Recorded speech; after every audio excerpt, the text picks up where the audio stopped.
I just completed my GED Science exam. It wasn't as hard as math, but it was still annoying. Um, each exam has reminded me of a skill that I've forgotten. So, a really important skill that the GED Science exam taught me was about hypothesis.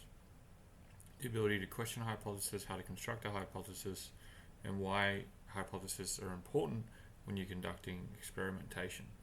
I also realized it's a really, really effective tool of articulation and creating safety around an idea or a concept. So it's true. I have one more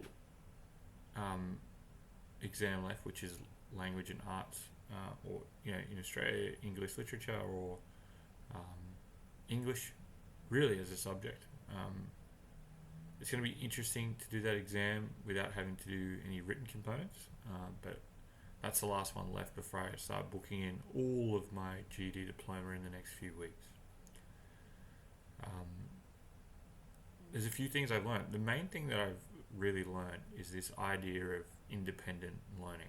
So the thing about the GED that it's reminding me is how I've been extremely lucky to have teachers that have taught me how to think independently, research independently, query independently, comprehend, debate, negotiate, all of those things around wrestling an idea to ground and driving myself and getting agency over my own learning are extremely valuable. The GED to me has given me a renewed energy around the idea of independent learning and independent thinking. Now, what's really interesting is a number of the employers we've talked to are looking to understand what they call learner growth or learner acumen. I'm not sure what they're getting at yet. What I think they're getting at is this idea around a learner understanding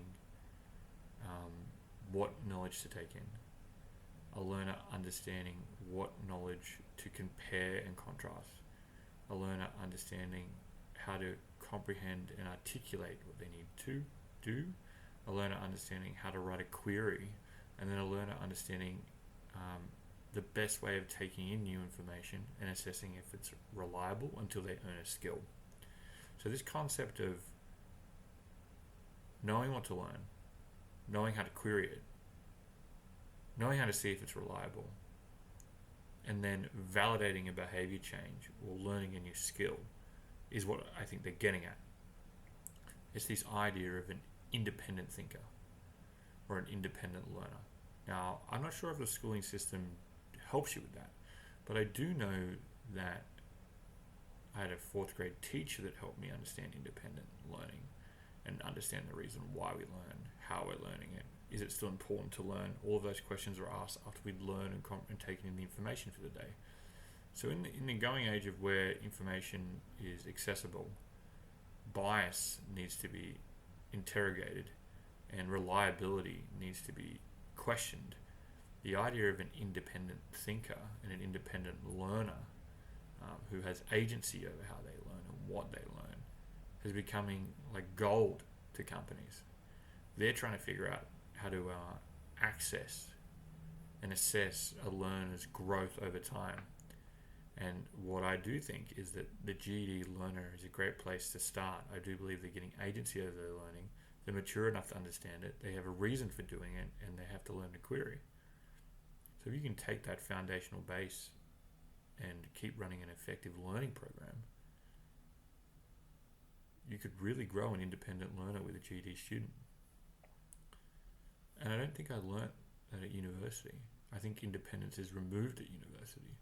I think it removes independence by extreme bias checking without you doing it, and the idea of having to write and align your idea to something that's already been said. So I think in a lot of cases in a bachelor degree, independent thinking is dissuaded. Tune in next week for my English